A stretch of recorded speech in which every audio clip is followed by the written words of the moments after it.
unless anyone has any questions for me, I'm going to let these guys introduce themselves. Good morning. Each of you guys at the tables should have what we call a tip sheet. At the bottom there's a QR code and a Padlet link.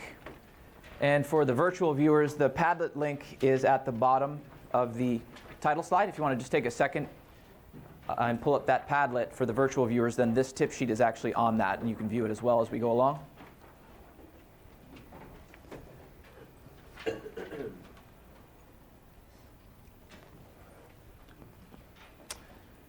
So we are coming from Covina Valley. Is this thing working okay? Hear it clearly? Sometimes I yell, and we don't usually use mics. We're coming from Covina Valley, which is in Southern California, just kind of east of Los Angeles. And we'll do a little bit of a more formal introduction, but my name is Charles. My name is Ryan. Can you guys hear me on this mic as well? Okay. So we're here for team teaching and inclusion together. They're kind of synonymous, kind of a different path depending on what you're looking at. We're going to kind of focus in mainly on our team teaching experience over the course of 20 years and then more precisely 3 years, right? Because it was around and then it left. So this is something that is relatively new to our district in its current form. Okay, so kind of what we're going to look at today is we're going to look at the background, how we got started, how we kind of developed a team to try to be successful. And we had some successes and we had some failures, right? So we're going to be open and honest with that, in that we did not just hit the ground running and everything was perfect, and because that's not real, right? You guys know that's not real. So we're not going to try to play that game. We're going to tell you really what we experienced, how we got others to kind of get on board with us, how we got support for those that were on board and to help progress. We'll hear some testimonials from some teachers, and then we'll go over some of our data, right? So like I said, my name is Charles. I have been a teacher since 1997 in special education. I was at Covina High School. That's where I met Ryan. He hired me, so thanks, Ryan. I was at Covina High School, which is where we started our implementation of co-teaching. Started in 2007, and then at the beginning of last school year, I took on a new position as a teacher on special assignment. And so I currently work to support both special education and general education teachers, whether they're working in an inclusive classroom or still in an SAI class. And I was given the opportunity through our new iteration of inclusion and co-teaching. I was given the opportunity 3 school years ago, to teach our first cohort. We started in the 9th grade, our first cohort of English. And we'll get into this more, but it was my first true introduction to co-teaching. And I'd always thought the idea of inclusion was really the way special education should have been handled. And the fact that I got the opportunity to jump in and start, it was an amazing experience. And so I'll be offering perspectives from a very brand new kind of co-teacher, team teacher, that perspective. And I also got to teach chemistry for a couple years, and that in of itself, since I know nothing about chemistry, brought a completely different series of challenges. So much like Charles, I too was a special ed teacher at the same high school, at Covina High School, from 1998 through 2014, at which point I transitioned up to the district office as a program specialist, focusing in on the high school age students and our adult transition. I had done some co-teaching in the past. Actually, my very first day teaching ever was on an emergency credential. They handed me the keys on Friday, and I went in on Monday. I didn't know what to do. And then, not to mention, then I had to go team teach with somebody that I vaguely knew, but he had been teaching for a while, and that brought its own unique set of experiences coming in, right? So like it says there, some were great in those co-teaches, and some were not, right? And we'll talk about that. And those are some of the experiences that we're still seeing today. Some teams work great and some don't. And that's not a fault of either teacher necessarily. It's just sometimes the pairings don't work out how we envisioned, right? So currently, where we're at in our team teaching and inclusion model, we're in year 3. We're currently in the high school level supporting 21 unique co-teach classrooms, right? We also are implementing some full inclusion in kinder, which is brand new to our district. And then those kinders have since rolled up to first grade. So now we have it in kinder and first. And then we have it in the high school, right?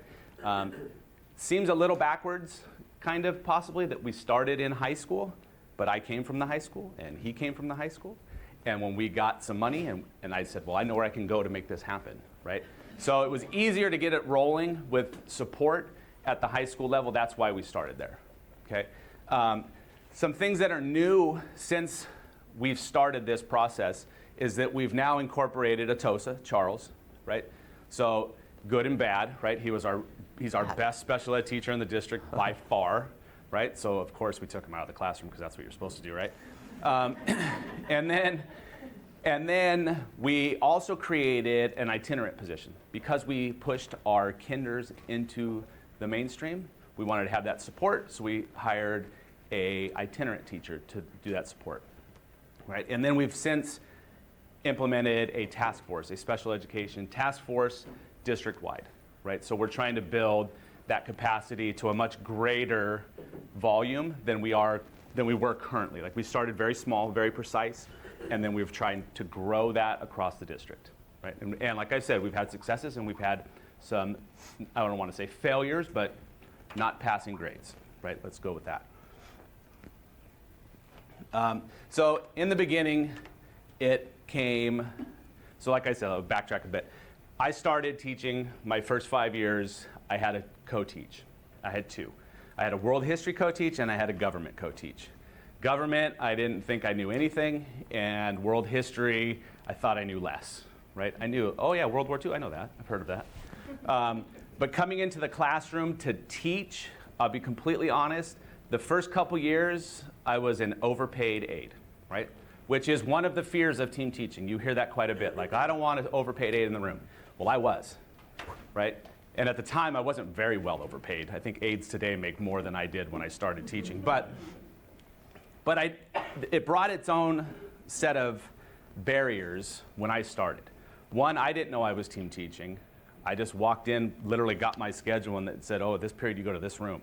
I didn't even know that there was another teacher in that room till I got there, okay? Legitimately. I thought I just was a roving classroom teacher. So I walked in the door and, oh, hey, Mr. Thomas, how are you? And luckily, I had known that teacher a little bit from outside of teaching.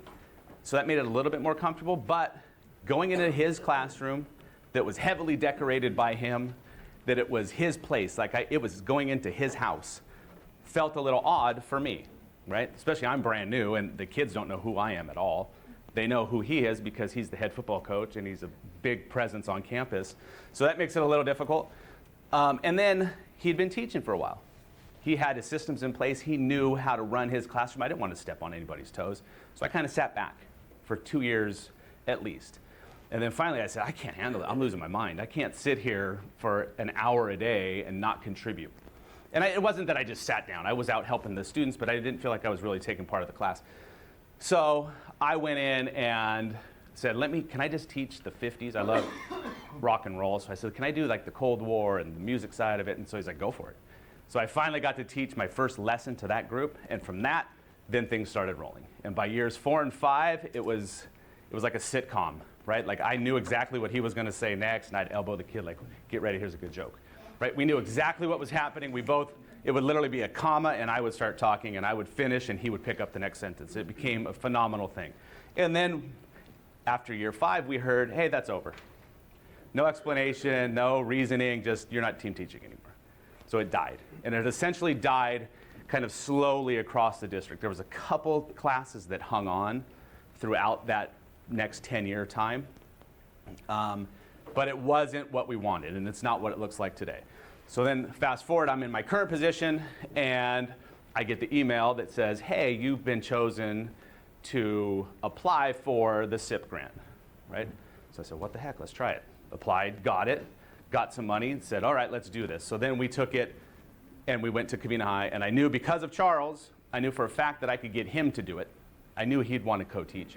And I knew for a fact that teachers on campus would want to work with him because of his reputation, right? So I said, let's start very small, because if we start big and we fail, it's going to be dead forever, right? And that was our biggest fear. We don't want to start this back up and have it go away. So we really took a focused look at where we're going to start and how we're going to start. And the principal at the time I knew would support us. So we went in, we developed a plan, and the next year we started our first kind of re-go of team teaching. And I think Ryan uses some flattering words, right, for me, and I appreciate that. But what really helped the idea of inclusion kind of pick up at Covina High School is that he had been there for such a very long time and had been so incredibly impactful on the campus in everything. He had his hands in everything, and everybody knew that. When you talk about amazing teachers, just, I learned more from him than from any teacher program that I ever went through. When he brought this to the school, people immediately, it was just more open. Like, oh, okay, Ryan Perry's bringing that, must be good, right? And so him choosing to come to Covina High School and then choosing, taking a very systematic approach to starting small and building it in a place where we could garner success. That's a really important, I think, take back for you guys. You have to pick, to the best of your ability, you have to pick the points where you can enter and have success. Because it's unfortunate, you know how things in education go. You may have a brand new initiative and it may go down in flames right away before it's had any opportunity to, get the kinks worked out, to grow. And it's just, we're on to the next thing. And so he was able to introduce and create success at that school, and it was really wise the way he approached it. Okay, so part of this, to make this happen, was we had to build the team, right? And we had to build a team that's sole focus was being successful, okay? So when we did that, like Charles said, we started small. It was a small group of special ed teachers, gen ed teachers that were involved in the co-teach, and some gen ed teachers that were not involved in the co-teach, right? That we knew that, okay, let's look at years 2 and 3. You guys are probably going to be ones that we're going to look to in the future. So how about becoming part of our team now so that you can talk about what your fears are, and we can try to address that and get you trained and let you see the models that are on campus so that we can go forward, right? So we developed a team, and we met in theory, we were going to meet regularly, right? But then life happens, and this doesn't happen. So we met sporadically, right? But we did meet, and we had a lot of conversations via email, text, so we didn't meet necessarily in the same room a lot of times, but we had a lot of conversations ongoing throughout the year to try to make sure that we were looking at what was best practice for the students in the classrooms, right? And our big thing was what's not working, right? So we had teachers, we created a Google Doc, and teachers shared constantly. Like when something happened, we got to a point where they would literally jump on their computer and say, well, that wasn't good. And so that we knew what it was, right? Like, was it, and there's little things that happen quite often in a team teach situation. And I don't know, has anybody run in team teach classes currently? You guys can probably recognize that there are times the special ed teacher is considered a second-class citizen, right? Not by the co-teach necessarily, but by maybe the entire staff in that, hey, we need a period sub, call that teacher, right? And so those were some of the shortcomings that we had. Like office staff, it was by no fault. They weren't trying to belittle anybody. It was, we have a spare teacher. Well, no, you don't have a spare teacher, right? That was our argument. No, we don't. We have the teacher. There happens to be 2 the teachers, but they're both there for a reason. And so those were little things that we came across that we knew actually that was going to happen. But when the teachers started writing it into their log of what was happening, it was more powerful to take back to the staff and say, look, guys, this is what's happening, and this is what could derail us from what we're trying to move as we move forward. I think we wanted to give you guys a little opportunity. I know some of you are a little bit more farther along in your processes, and some people are just starting to jump on the train right now. So just give you a little bit of an opportunity. If you're new and you're thinking about implementing this in your district, or you're just kind of in the infancy, share what are your fears and concerns in your current situation, whether it be staffing or budgeting or, people jumping on board. So just take maybe a minute and then we can share out a couple things.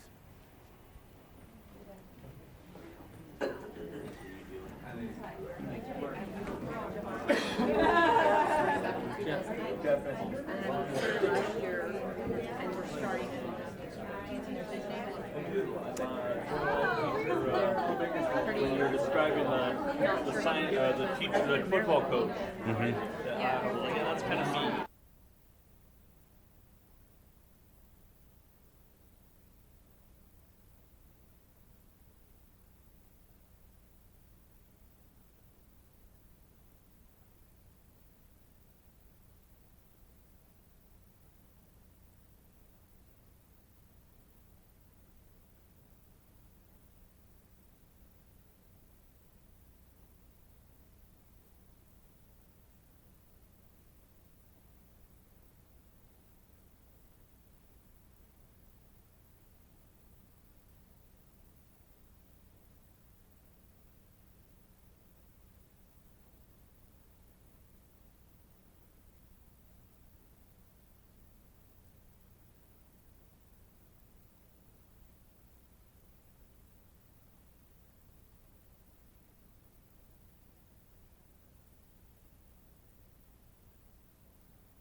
kind of bring it back together. I'm not going to do the elementary, like, 3, 2, 1. I'm not doing that. I'll just yell, shut up. That's high school style. Hey, so some of the fears that we've heard is just kind of how do you pick partners, right? Like, how do you identify who would be a good team? So one of the questions I heard, like, how do you choose? Do you go by personality? Do you go by young teachers together, veteran teachers together, the opposite? And I said the answer is yes, right? Just pick some people that you think are willing to work together. May not be that on paper you look at them and be like, oh, they'll work great, right? It may be that on paper they don't look like they'll work great. Okay, question? When you talk about co-teaching though, I think there's like, so does it just have to be like SPED and Gen Ed, or can you also be talking about two Gen Ed teachers? Could be 2 Gen Ed teachers. Yeah, for sure. Yeah, because depending on what your school model looks like, it could be 2 Gen Ed teachers from different topics, right? Like an ELA and a social science teaching together, covering a general World War II, let's say, and you're doing lit side of World War II, and you're doing the historical side of World War II, and you're working together that way, right? So it could be cross-curricular. What we're specifically talking about today, though, is SPED Gen Ed, right? That's what we're looking at. One of the, is this back on? Yeah. One of the, speaking with one of the tables, and they brought something up, a concern, that kind of like, the hindsight is 2020 idea.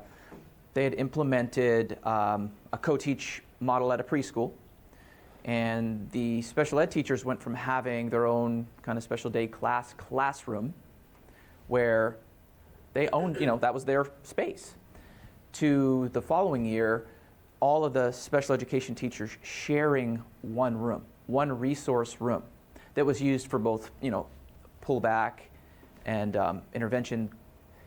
And then they would push into the Gen Ed teacher's classroom. And sometimes we have to think about, it's hard at the time to really see what that impact might be on the teacher, but those teachers felt like they kind of lost their own, their own space. And a very similar thing could happen at your site, because logistically, if you have, 2, like Brian and I are co-teaching at a site, and we're only in our classrooms, 1 or 2 periods a day, then why do we truly need our own classrooms, right? Could we not share a classroom? Which makes sense. But at the same time, that could be negatively impactful for the teacher.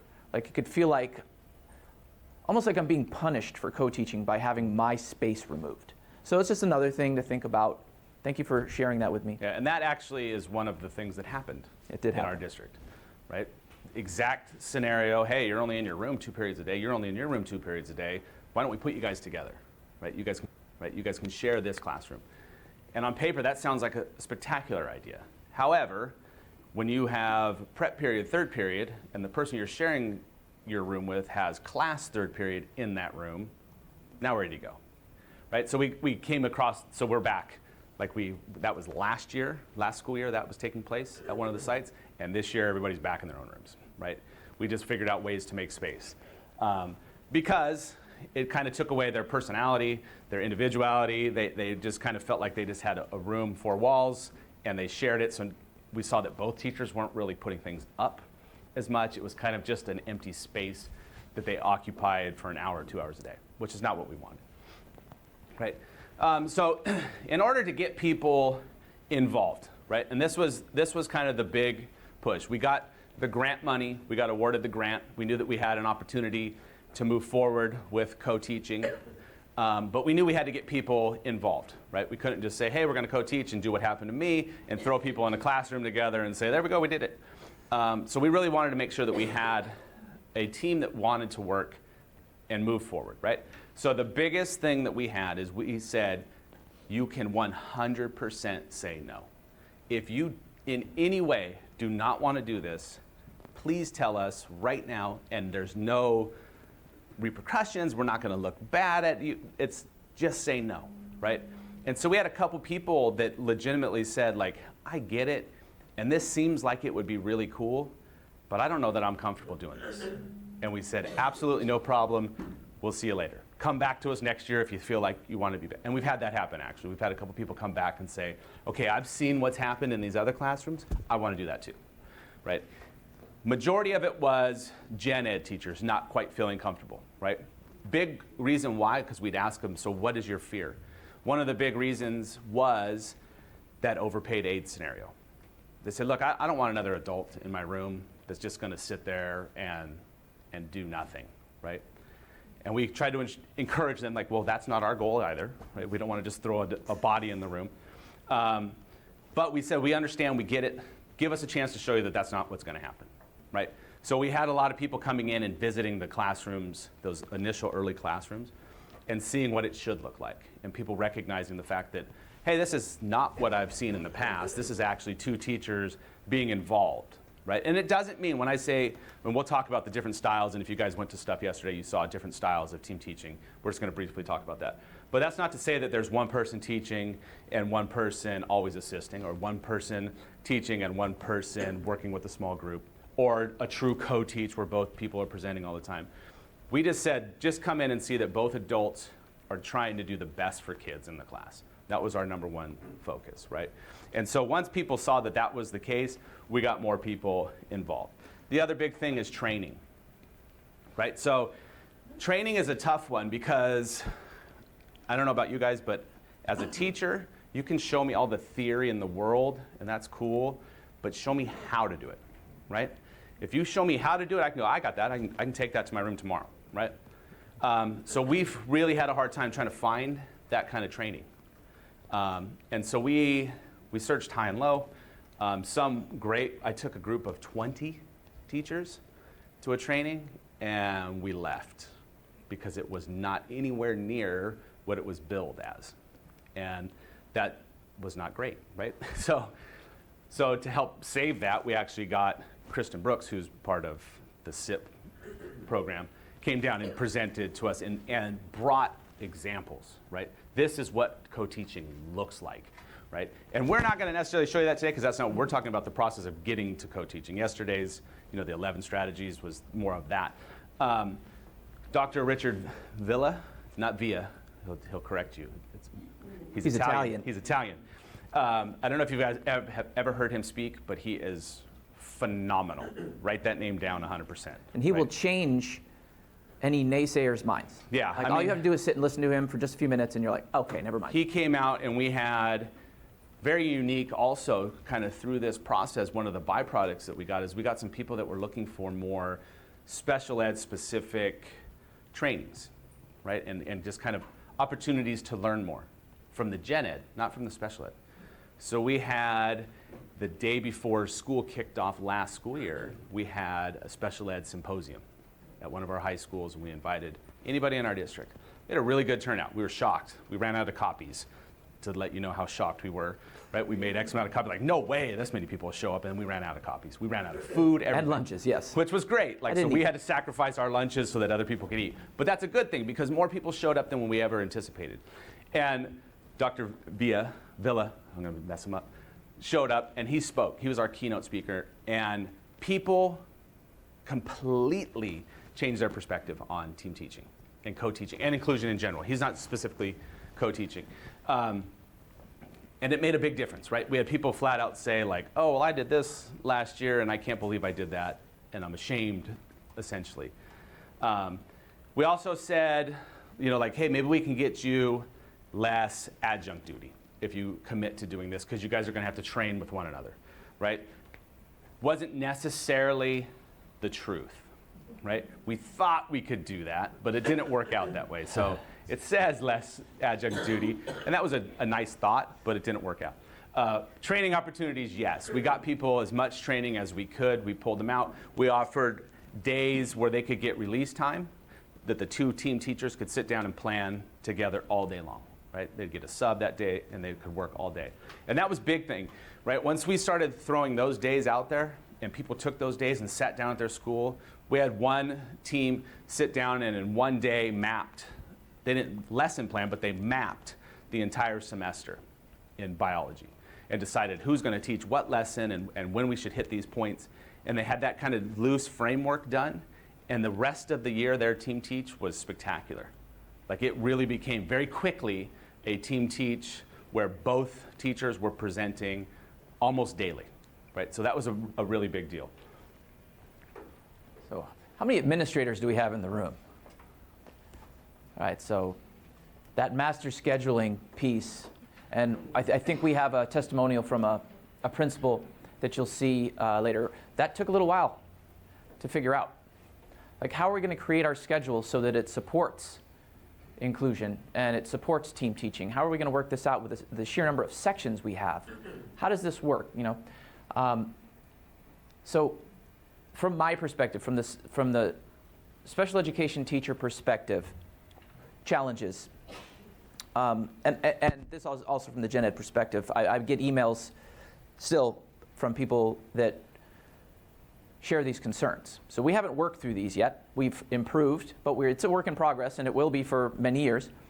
But support class is not working as intended. So the idea was, when we have, that first year when we have our 9th grade students entering into the gen ed English class that I was teaching, that later that day, I would have a study skills is what we called it. I would have a support class, and the 20 students that were divvied up between 2 classes would be with me, right? I ended up having 4. So that didn't quite work out. Not 4 students only. 4 of those students Yes. mixed in with Oh, I had 20. Trust me, I was students. full. But I think the plan was real solid. It's just how we implemented using the master schedule to make sure that we had that section available and open to those students was not a reality. So Right, that's like- something to So really you guys plan know, like, that do master schedules, those singleton classes are just a nightmare. And special ed is full of singleton classes. You have Algebra 1 offered, period 2, that's it. So people obviously have got to get into that classroom, right, for that sped class. So now you're taking those singletons and kind of splitting it into 2 singletons, because you have the one co-teach, and then what else do you do? How do you fit that schedule? And so that was one of the big concerns, right? So looking at how we work class percentages was something that we really focused on, and we really fell short, right? Like, and it was by nobody's fault necessarily. It was out of a good place, but it was not what we wanted. We were really looking for a third, where a third of the class max would be special ed, right? Because if it's much more than that, is it really inclusion? No, it really becomes the opposite, right? And so we laid down like kind of the expectations to our counselors. We said 1/3, right? And they had those good intentions. They meant to do 1/3, but because of those singleton offerings, it was really hard to get them placed. So all of a sudden, 1/3 turned into 55% in one class. So we're like, whoa, this isn't what we wanted. So we tried to make adjustments, but that went on our list of like, hey, this cannot happen next year. I am thankful now, however, that we really are at roughly 1/3. If anything, we're under 1/3, right? Maybe a quarter in most classes, right? We're not seeing those big numbers anymore. Partly because the section offerings have increased. We have more team teaching. You'll see that in a second. Sometimes we still, because of the impact of master schedules, those team teaching classes are sometimes larger than we want, just the sheer size of the class. Right. You want to shoot for maybe 30, 32 kids, and some of them are starting at times to approach the 38 mark, right, the 40 mark, and that just becomes very difficult to manage for And both to teachers. that point, we've had some classes go way over what our target number is, right? Not our special, just class size number. Like you said, we'd love to be in that 32 to 35 range, and we hit 38, maybe 42 in a room somewhere. But the one thing that has been a positive out of that is we've had some teachers say, like, I'm not worried about it. Like, I'd rather be at 42 and have the kids with me and the gen ed and special ed team together than not let it happen. Right? So that's a positive, right? It's not positive where our numbers are right now. We've got to work on master scheduling still a little bit further. But the teachers are seeing the benefit, and they don't want it to be a deterrent. They don't want that number to be a deterrent. So we've had some teachers say, like, it's okay. I know that Mr. Bourque's going to be in the room. I'm good. Don't worry about it. We're good to go. Right? So that's something that's been a positive out of a negative.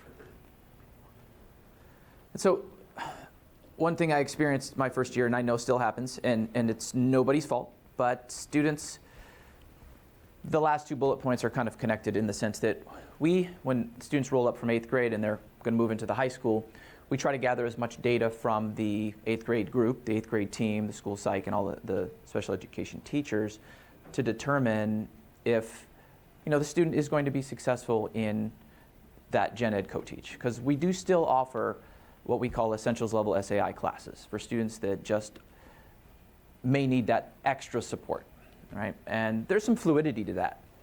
But the fluidity is sometimes a problem. Like we'll have a student in our class that's doing quite well, a student with special needs in our class that's doing quite well one day, and then the next day, where'd they go?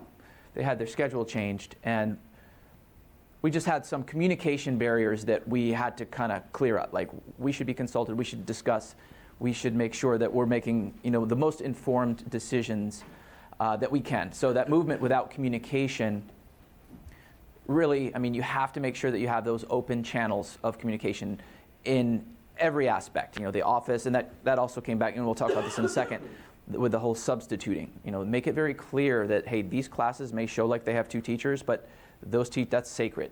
Those teachers cannot be pulled out for period sub, or please don't schedule IEP meetings during that. Like, that communication needs to be very, very solid from the very get-go. Otherwise, then now you've got to kind of remediate the whole process. Yeah, so then the transition meetings are a little different than maybe what you think, in that it wasn't a transition IEP meeting. We had an all-day meeting between each of our 3 tracks, where we had our middle school and high school teams come together, special ed teams come together. And so it served multi-purposes, but one of them was to talk about literally every 8th grade student that was rolling up into the high school. We sat down as a big circle, and we went through every single 8th grader that was rolling up to the high school. And we had a serious discussion about each 8th grader as to, can they be in that team teach class? And can they be successful? What supports will they need? And we made a detailed list on every kid, so that before school even started, the new team, the new special ed team, had an idea of who the students were, had an idea of what supports were needed, and had an idea of should they be successful in that mainstream class, right, with supports. And that worked well, right? It also didn't work well. The first year it worked really well. The second year, you would think it would work better, right? It didn't at one school, right? One of the teachers was like, yes, like got on board hardcore. Yes, team teach. Yes, inclusion. Yes, yes, yes. And I'm like, really? Every single kid is going to be fully successful? Yes. And then we got him in class, and no, that's not true, right? So we had to go back to that teacher and say, look, we fully appreciate your enthusiasm and what you want, but let's be realistic. Let's talk about what the true supports are needed. Make sure that we can do this where it's successful and it's beneficial for the student, right? We don't want to just put them in a classroom because. We want to make sure that we can support and make sure that they're successful.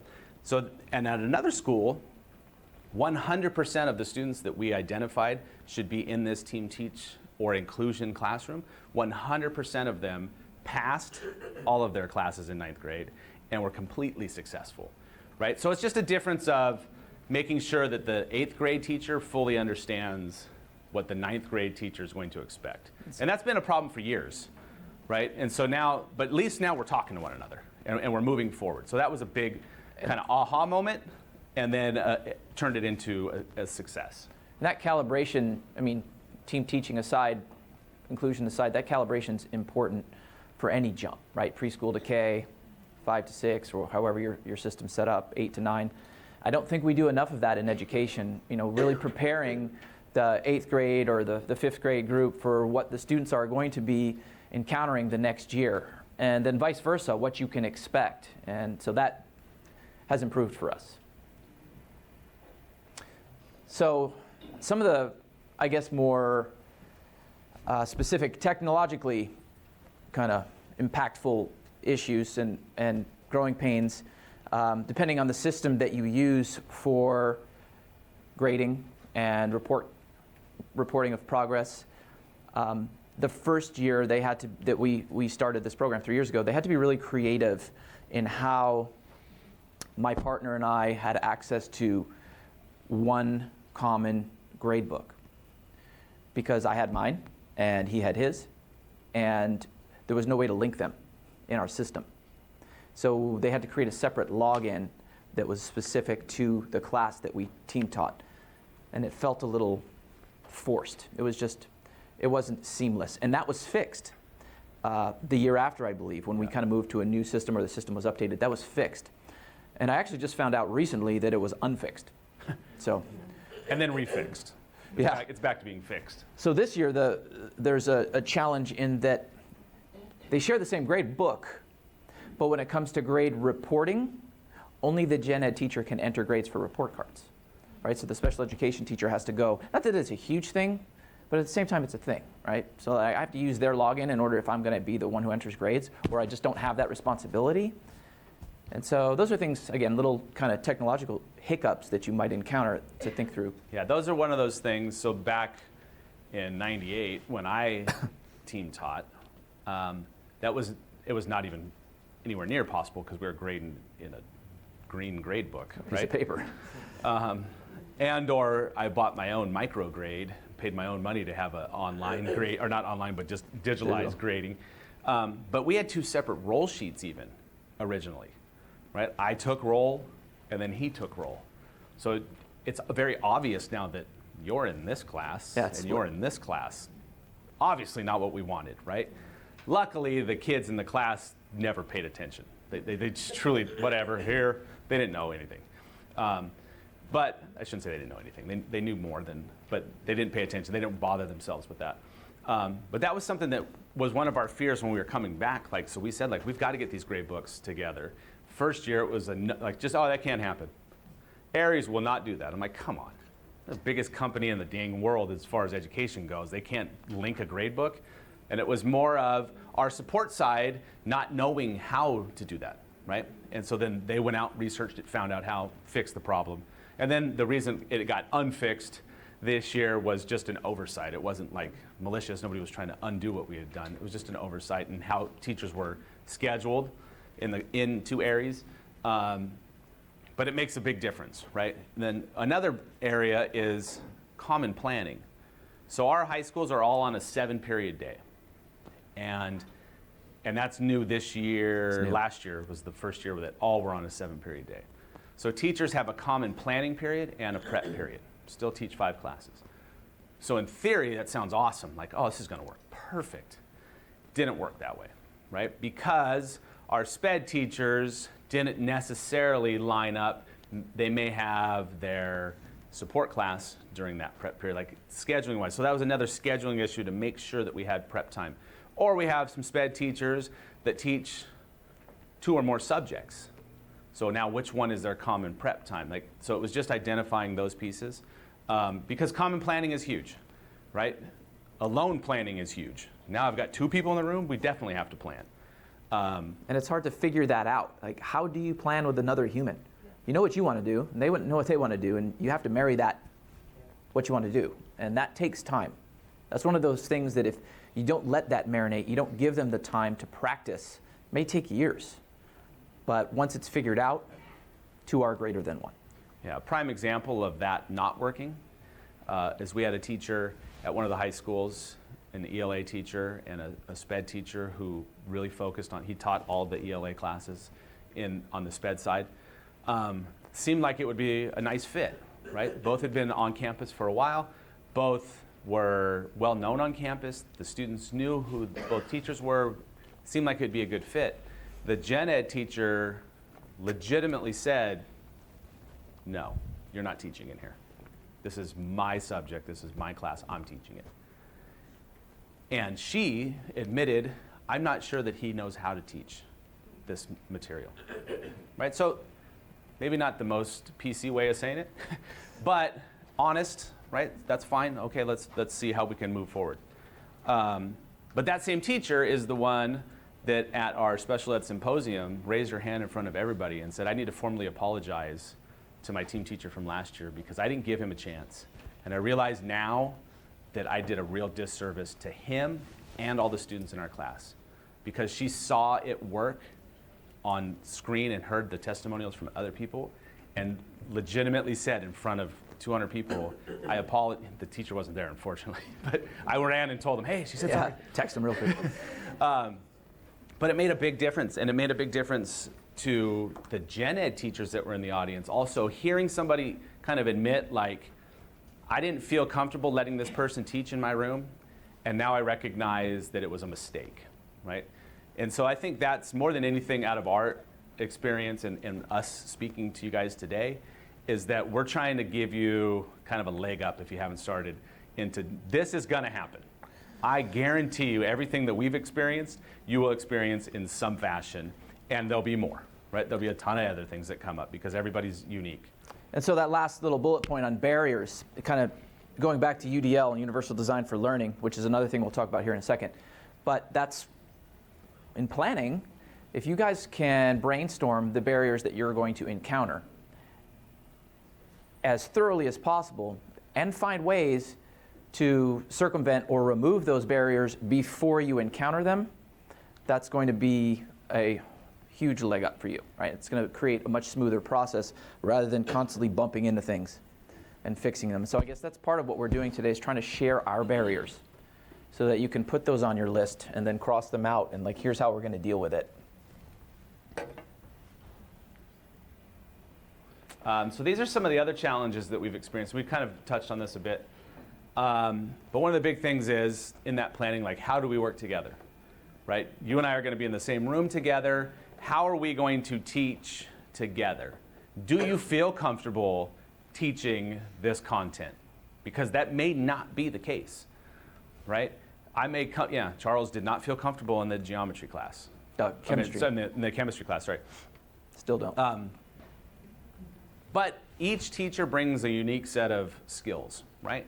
And so it may not be the content that you're the expert in. That was one of the big, like, messaging items that we said, like, you may not be the expert as far as the content goes as that SPED teacher, but you very well might be the expert in how to make sure that those bodies in the room better understand what that expert is saying, right?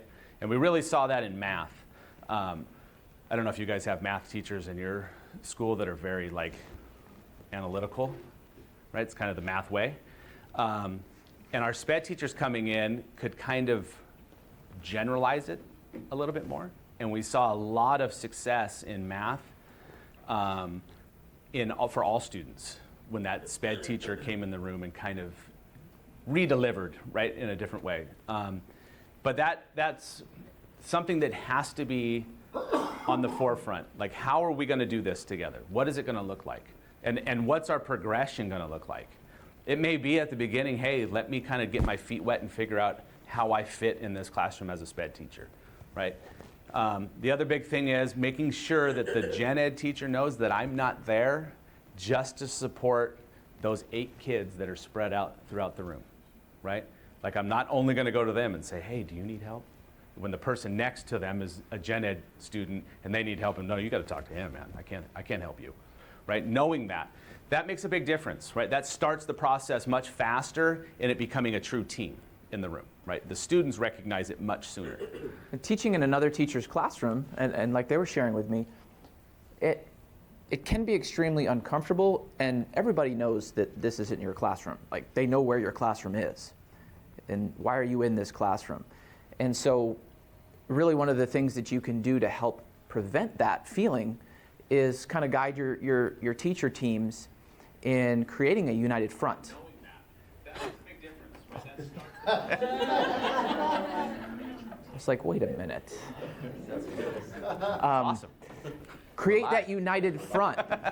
Both names on the board. Have your own separate space, separate desk. You know, if you're using a syllabus, both names on the syllabus, right?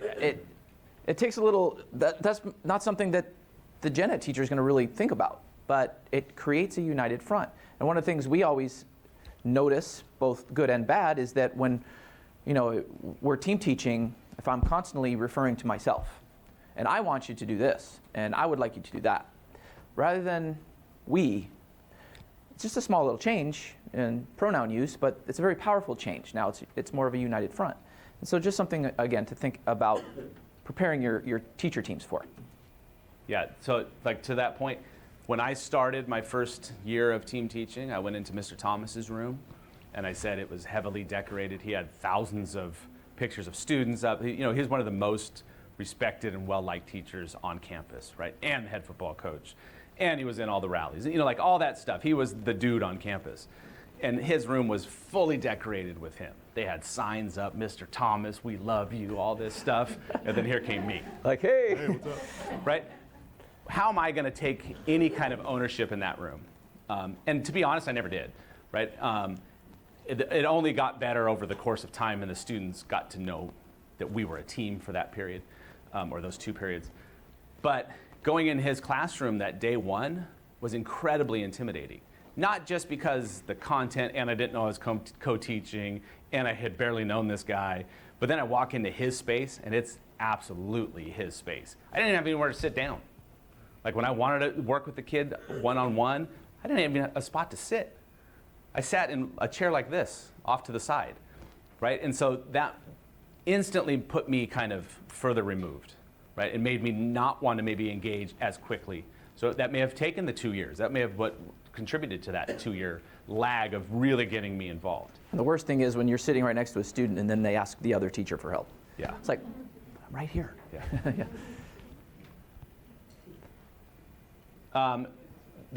The do I know enough is a legitimate fear, right? I co-taught later in like my last couple years. I had some sporadic co-teaching that wasn't done by administration. I had a 0-period Algebra 2, and an Gen Ed algebra teacher had Algebra 2 0-period. So I just picked up the phone and called him and said, how many kids do you have in your class right now? And he had 12. And I'm like, well, I have 7. Like, why don't we just team teach? And he's like, for sure, I'll be over in a minute. So that was how we got another team teach happening, right? It wasn't the best, but I think it was definitely better than us teaching in isolation. And I am in no way a math teacher. However, I taught math for 14 years, okay? And I think I figured out well enough how to teach Algebra 1. And parts of Algebra 2 that were really Algebra 1, I did pretty well there. But when it got much further along than that, I was not the expert, right? So having him in that room was spectacular. But there were days where he wanted me to teach, and really I should be teaching a lesson again soon. And I was like, oh my God, you got to teach me. So I had to have him kind of generalize it so that I could better understand it, then go home and try to teach myself and lesson plan it out and then come back and present it. But that's a big fear, right? Like when I knew if it's teaching how to solve multi-step equation, all day long I got it. When we got into graphing parabolas and I'm like, that's that U thingy, right? Like that was as far as I got. And it made a big difference but luckily he was open enough to say like, yeah, no worries, I'll show you. I'll like refresh your memory, on how to do this. I had the same experience in chemistry. Like the first year I was taking more notes than the students, not for them. It was for me. I was trying to figure out all of the ways you balance chemical equations, and I had no idea. So I was just literally staying one step ahead the entire year. And I would interject when obviously when the teacher who was a master at chemistry, like master teacher, was teaching, I would have to find ways to support the students who were struggling just like I was, which is good because I was facing the same kind of challenges that they were, and I was able to kind of pick up and go, oh, okay, here's how we can fix that. But it's scary for teachers. So that's weird how it's printed in the back, right? Yeah. It's burned into the screen. Right? So we'll kind of breeze through this really quickly and give you guys a chance to talk, but if you went to yesterday's keynote, and it was on Universal Design for Learning, right? And so when we started this process through the SIP grant 3 years ago, that was our first introduction to like Universal Design for Learning. We were like, oh, wait a minute, this is amazing. And so we've really spent the last 3 years teaching ourselves. We haven't gone through any formal training. We've been really teaching ourselves all about Universal Design for Learning and finding ways because teachers always want to see how it looks in the classroom. So finding ways to implement it into the classroom. But this is really what we're trying to, the message we're trying to spread, right? So we have to think about our classroom environment, our learning environment. that has to change, right? In order to fit all students with this wide range of abilities, we have to change our environments. And so we just wanted to give you guys a second again to chat at your tables and kind of think, what does this mean? You know, how I introduce this to my teacher teams. What does this mean that I've got to make my class fit my students rather than that kind of square peg in the round hole situation that we just showed? Take a second to chat about that.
We do have quite a few questions that are coming in, so we just wanted to kind of cut you. I hope you had a little bit of time to glean some nuggets from each other. We're going to have quite a few questions at the end to answer, so we do need to kind of advance through here. We have some stuff that we want to show you that will actually answer some of these questions. Just back on the UDL thing, and we're going to kind of breeze through this because, you know, we've obviously had the experience here at the conference, but we've spread the word in our district, and it's really Ryan and I have just kind of been sharing this stuff.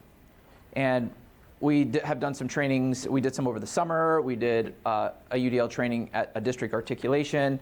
We opened up some time after school, a couple days during the month, where teachers can come to us if they'd like to work through UDL or look at lessons and ways that we can infuse some of the principles of the UDL framework.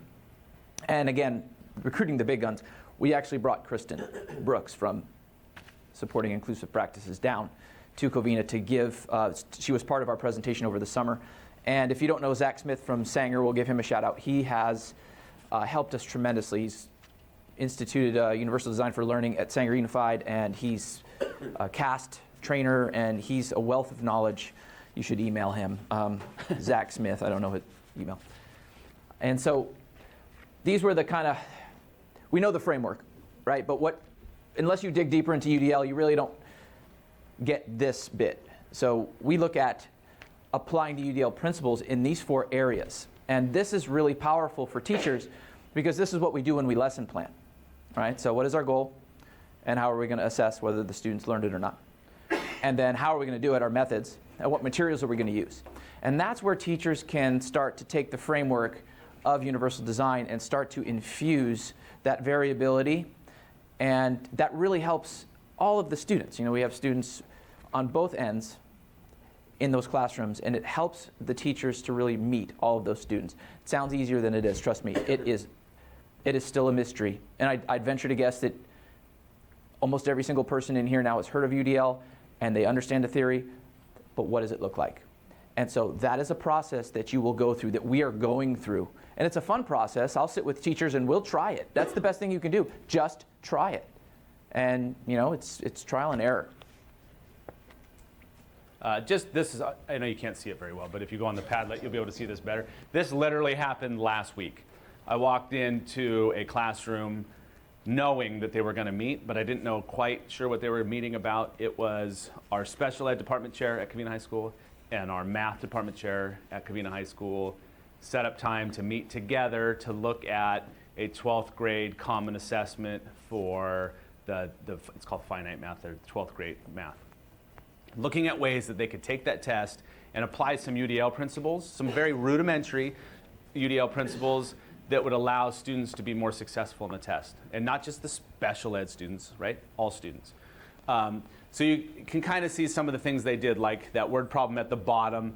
It's a proportion, but reading it, you may not fully understand that it's going to be a proportion.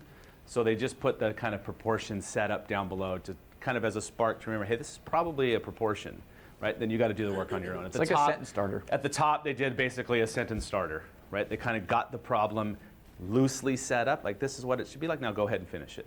And then one of the problems that's not on here, but it's a problem that's incredibly difficult, and I asked the gen ed teacher, I said, well, like, I know that's a hard problem.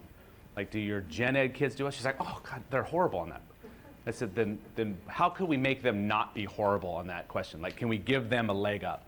And so she came up with a solution, but that would have never taken place had we not started with some team teaching, if we had not started including students into the gen ed classes, and had we not started talking about universal design for learning. So just, it's in its infancy, like, but I was super proud to like see those two people working together.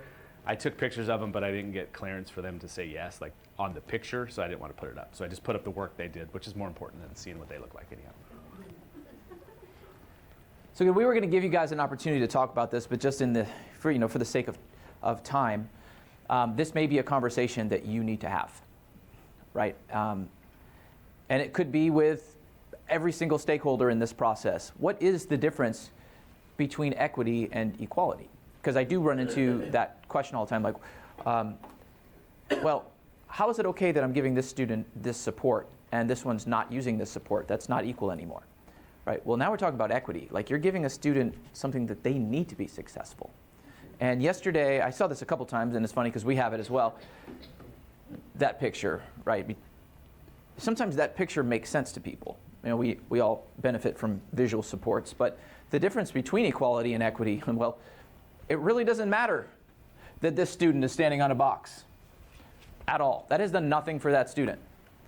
Whereas the equity piece, now they have access. We even have another one this is from, we had this before, but this is also from yesterday's CAST keynote.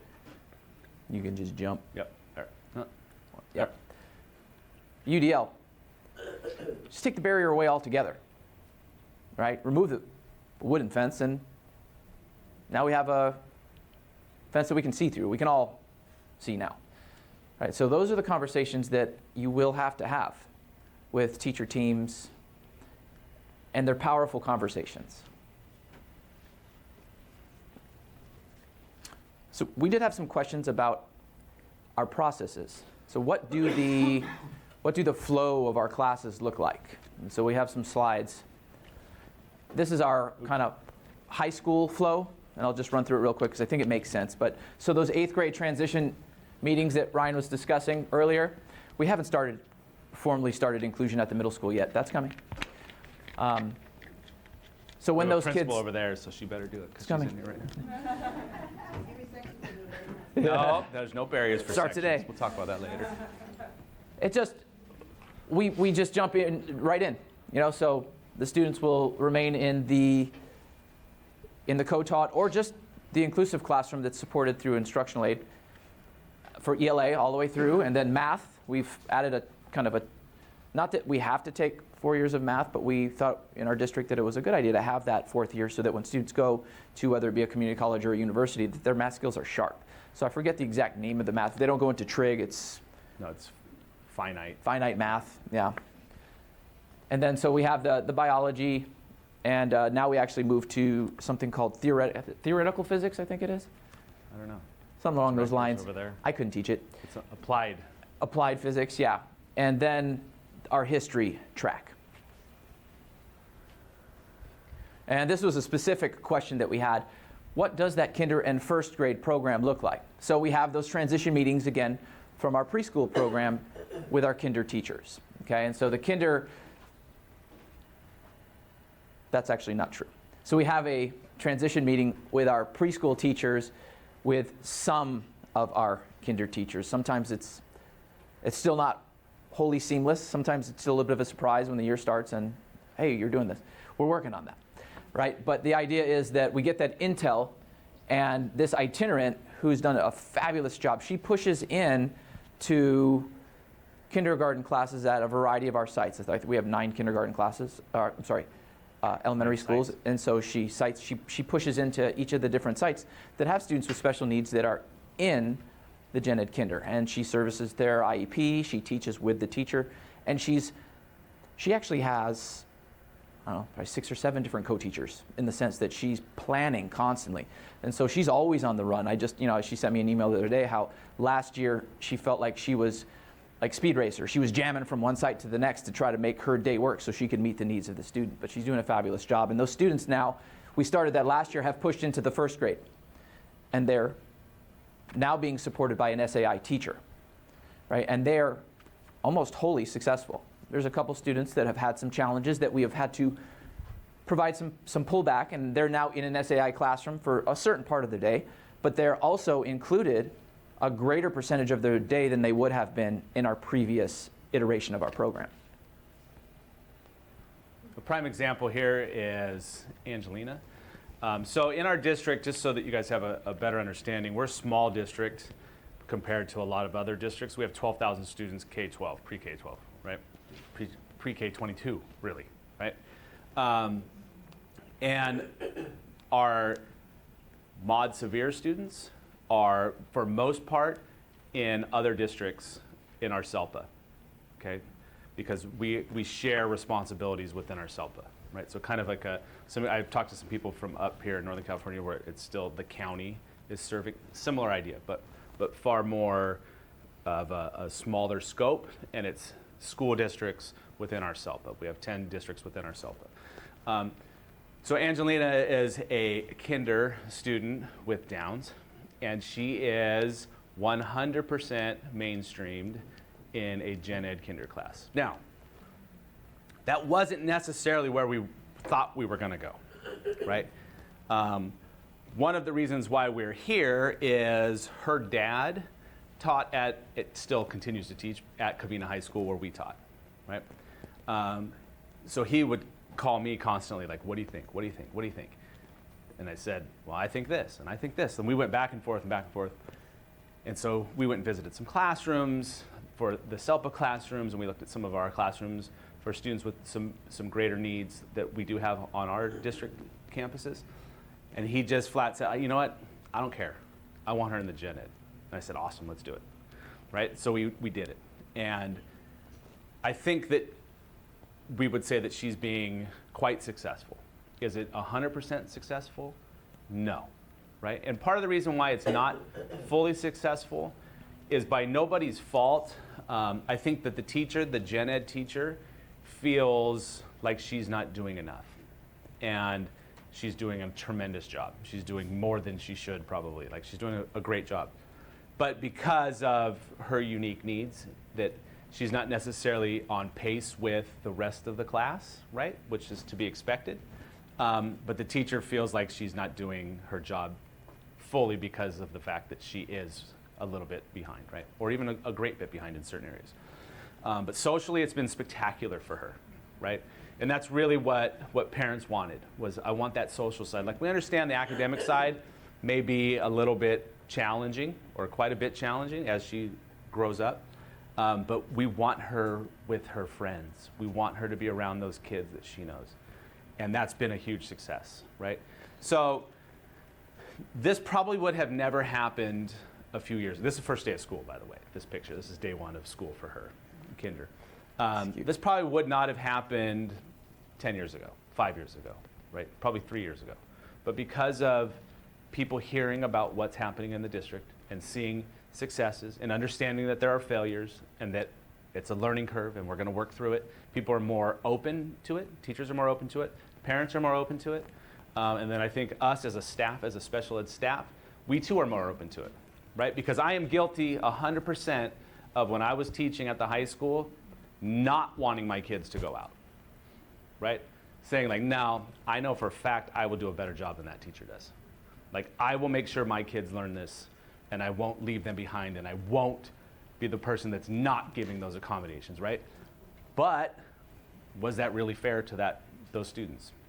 Maybe in some regards it was, and in some regards it probably was not, right? They didn't see that same level of rigor. I hate that word rigor, but that same level of rigor that they're going to need to see to be successful in that next level, right? So, and that's true, I think, to all of our special ed teachers, and we're breaking down those barriers now, right? We're seeing it in our elementary schools where we have some elementary teachers, we have the principal sitting over here as well, that those teachers are just saying, I don't care, we'll make it happen.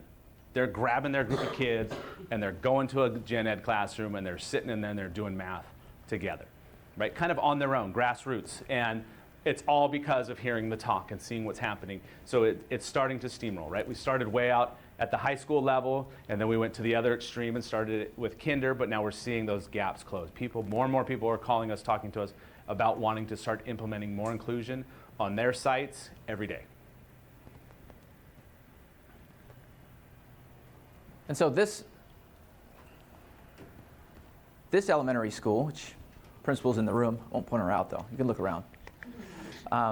She's shaking her head. This is one of those situations where a special ed teacher who is just, I would trade for her. I'd give all my draft picks for the next 50 years just to get her, right? She's innovative and powerful and she changes the room. Just decided, hey, I want to make this work. And the principal said, let's do it. And they just did it and it's working, right? And it's a model situation now. And so this is a couple years ahead of where we thought we would be. We're at K1 now. Next year we'll go to K1-2 and then K1-2-3. But this site's already got 4 or 5 rolling, right? So they've got a co-teach going. They've got students in the gen ed class that wouldn't have been for a couple years. So again, it's just kind of growing its own tendrils, right? The program is just kind of spreading. And again, we were going to have this conversation, just something to think about. Where would you begin? Where is that target area that you know you can be successful? Or where did you begin if you've already begun? Right? Those are the types of questions that we have to ask one another as, school districts. We're all in the same business. We all want to be successful. And we're sharing our successes and failures. There are plenty of other school districts that will do the exact same thing. Reach out and really target that area that you could, be successful in. So we're going to play, it's like a 4-minute video. Hopefully you guys can hear it well enough. Some teachers and one of our principals, we have a longer version of the video that'll be on.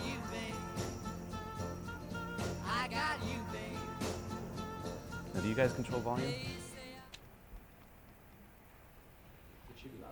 One thing that's been great this year, in my 3rd year, is our administration really focused on making sure that the class size was going to be beneficial for the co-teach. I believe when they made the master schedule, they actually scheduled the co-teach classes first. The things that in the co-teach that I have found is a huge success is two-front. One is taking the stigma away from our special ed students. Having them in a more general ed mainstream setting has exposed them to a lot. It's also taken the stigma away from the special ed teachers, allowing them to show off what they are masters of inside of a classroom. So this is Northview High School. The first one was Covina High School. And I've worked with 3 different co-teachers, and it's been a good experience over the last decade on and off. Some of the successes would be getting kids in a mainstream classroom that wouldn't normally have that experience and watching them excel. Some of the other successes are also using these strategies for the whole class and watching the higher level or mainstream kids actually excel using these different strategies. So what I've noticed about the benefit of the co-teaching environment is the lower instances of behavior. When I was teaching my SAI classes versus the co-taught class, when students are with each other, such as some of the special ed students from kindergarten on, they get very comfortable with each other. And how you act among your close friends or your family is different than how you will act in a group of peers that you don't know as well. So the biggest thing I noticed was that the instances of attention-seeking or attention-avoiding behavior was reduced in the co-teaching environment versus the standard SAI environment. This is the principal at South Hills High School. Finding the teachers to know how to work together to actually co-teach, not a general ed teacher with a special ed aide, but a general ed teacher and a special ed teacher sharing the duties. That means common planning time. That means teachers need to find time to work together, to plan, to co-teach. The kids in the class don't know which teacher is which because they share that responsibility and role. There's not the general ed kids on one side and the special ed kids on the other. It's a fully inclusive class. So on the topic of paraprofessionals, when we work with the inclusion model, one of the difficult pieces with the co-teach is staffing ratios. So say for example, we have 30 kids that we need to place in Math 1. We're only able to offer one co-teach section, meaning gen ed teacher and special education teacher teaching that class together. Yet only 10 kids are going to schedule into that section, which means we have 2 other sections of math where the gen ed teacher is going to be on their own. So one of the things we do to support our gen ed teachers in the inclusion model is push paraprofessionals into those classrooms and really look at the paraprofessional strengths, their areas of interest, and also look at them more holistically as well, and really try to build strong teams of teachers and paraprofessionals where everyone can be successful. This is the principal at Northfield High School. So the co-teaching model at our site has been successful because we have individually worked with the students' plan to put them in the least restrictive environment that's appropriate for them. But what we've done with the co-teach is with the 2 teachers in the classroom and the students that have been strategically placed in there, is we've completely upped the rigor and we've opened up access for these students to make sure they're getting the highest quality education that they can, and that they have the opportunity to meet their college prep requirements in order to go to the universities if that's what they choose to do. Oh, we don't want the greatest plays in football history. Different lecture topic. So we took the grade books from last spring and just of all of the co-taught classes and averaged everything.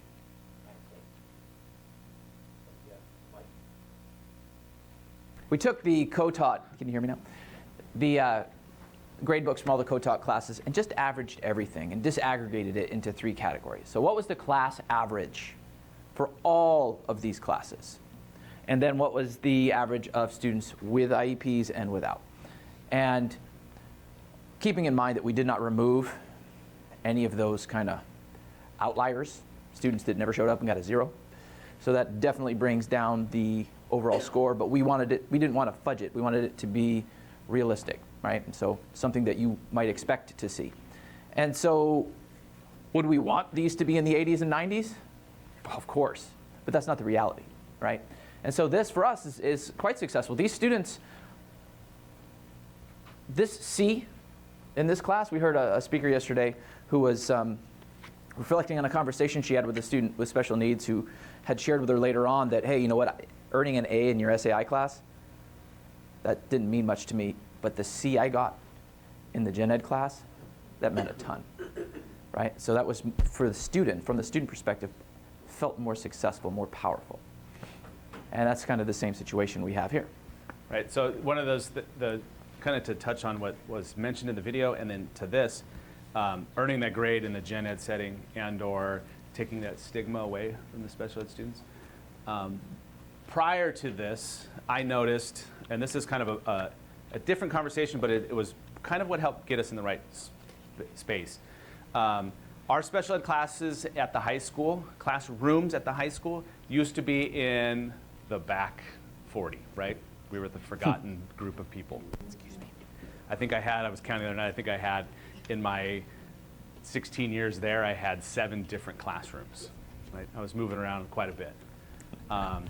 But some of those moves were to get me out of that back area and get me into kind of the middle of the Gen Pop, right? I wanted to get in with everybody else, which was great. And then one of the other things that we noticed when we were in those kind of outlier classrooms is that I had a lot of kids that were tardy to class all the time, okay? And me just not looking at it but surface level was like, what's up? Why are you late? And just be like, oh, I was late, like, right?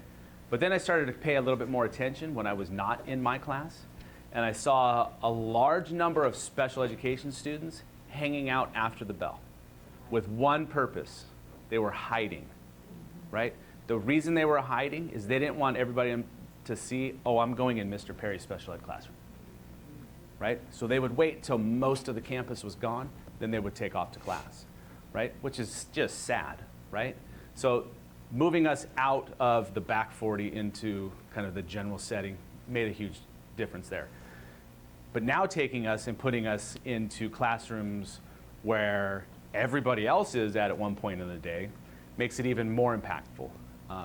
One of the things a long time ago is when I first started, the math book that I was given to teach my students it was scary how bad it was.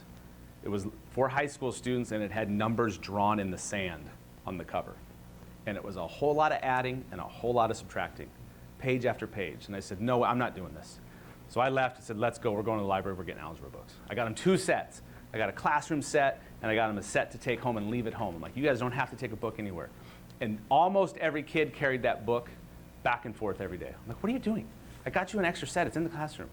And they just loved the fact that they could now walk the campus with that Gen Ed book like everybody else, right?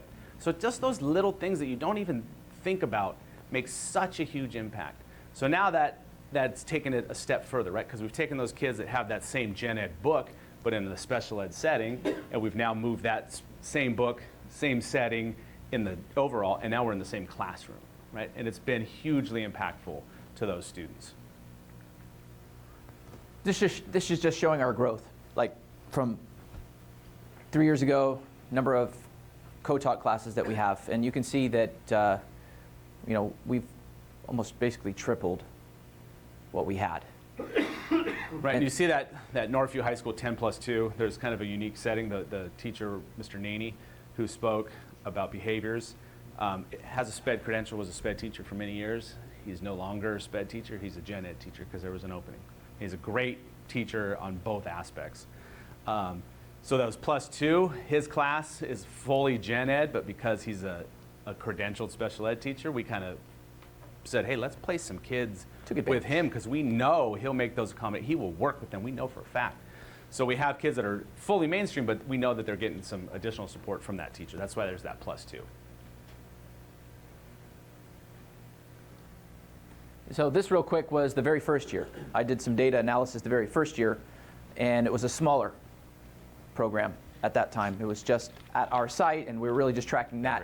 And you can see the ratios, this is what Ryan was talking about earlier, the ratios weren't fabulous, right? Especially that 9th grade English co-teach, that was the one that I was in, was actually more special ed students, right? But the success, our averages were higher than maybe currently, but again, the program was smaller. We had our hands on it a little bit more. Now it's grown, and with growth. So we're going to gloss over this. Yeah. And go here, because this is probably more important. This whole thing will be on that Padlet. You guys can download this whole presentation if you want to look at it later. And to answer one of the first questions I got from the virtual viewers, what city is Cypress Elementary in? It's in Covina Valley, but I also, on the Padlet, I put I put Ryan's contact information, right, not ours. So you can absolutely email him. Someone had mentioned that they might want to come down and visit. And so Shannon Wyatt, our principal at Cypress, said absolutely come anytime. So somebody asked about I had mentioned earlier that we have an essentials level SAI program at the high school. And the question was, is that just for low cognitive functioning, or is it similar to a special day program? Those students, they circulate to campus, and they are for a period, whether it be math, English, or both, or history, whatever they need that extra support. They're in the SAI classroom with an aide and with the special education teacher. However, our primary concern is to obviously put them in the least restrictive environment. And if we do have a strength, a student may be in a special day class in a essentials class for math, but then they may be out for ELA and history if their reading ability would support that.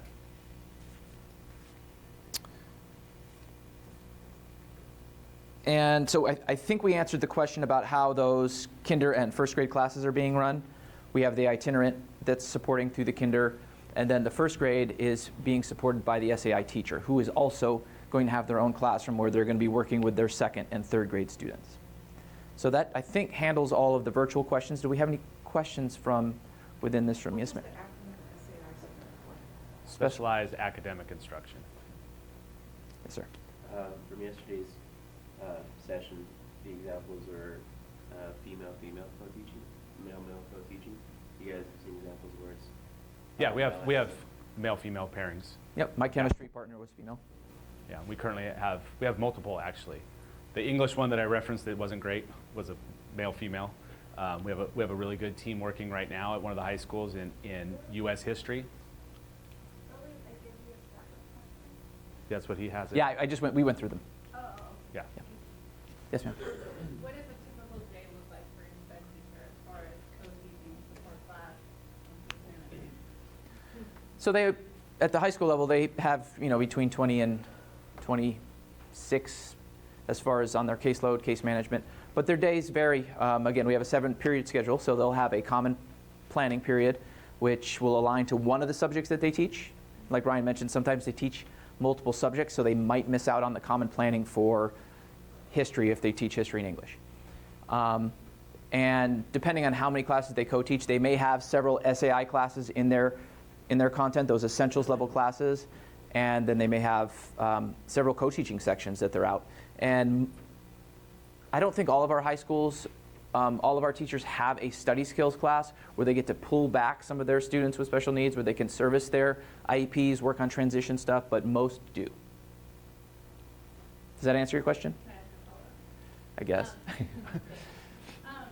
do they get the picture of like the whole student, all of their subjects with their education? That is an excellent question, and that requires a lot of communication with their colleague, their special education partner, teachers, reaching out to their gen ed teachers. And some people have solved those issues, that communication issue, better than others. Some send out surveys, some meet face to face. We have one teacher at Covina High School that will just storm in your room and they won't leave till the questions are answered. Yes, ma'am. I'm sorry, so we missed one of the people that you mentioned as a possible link for information. We're looking for a lot of speakers and stuff like that. You talked about the SIP program Yes. and somebody by the last name of Brooke. What was the Kristen Brooks. Kristen Brooks. So she's one of the the individuals who director now. set this up today. Okay. And I didn't have her name, so I will yeah, want to make sure to have it. awesome. Thank you. Yes, ma'am. Your sites utilize learning centers? You mean in the classrooms, like station teaching? No, a learning center where they go specifically to that. They do not. We're one shy of 1 minute, so question up front. Do you manage your cases all the way through? Do you do your Woodcock and Johnson So- and your related services page? And So let me talk to that real quick, because if you guys are teachers right now, you're going to quit and come try to Yeah, you want a work job? with us. And if you're not, you're teachers that they're going to. Our psychs are our case managers, right? Our teachers are responsible for teaching and doing goals and objectives, transition at the high school level, and present levels of performance, accommodations, modifications. That's it. So, like I said, some of you are going Covina Valley Unified. want to come work for us. Peace out. Fair Valley. If you're a psych, you probably would think differently, right? How many sites? We have 17, I think it is, total. I think that's the number. Any other quick question? Nope. Peace out. See you guys. Thank you. And again, if you have any questions, follow-up stuff, you can just email Ryan and one of us will get back to you.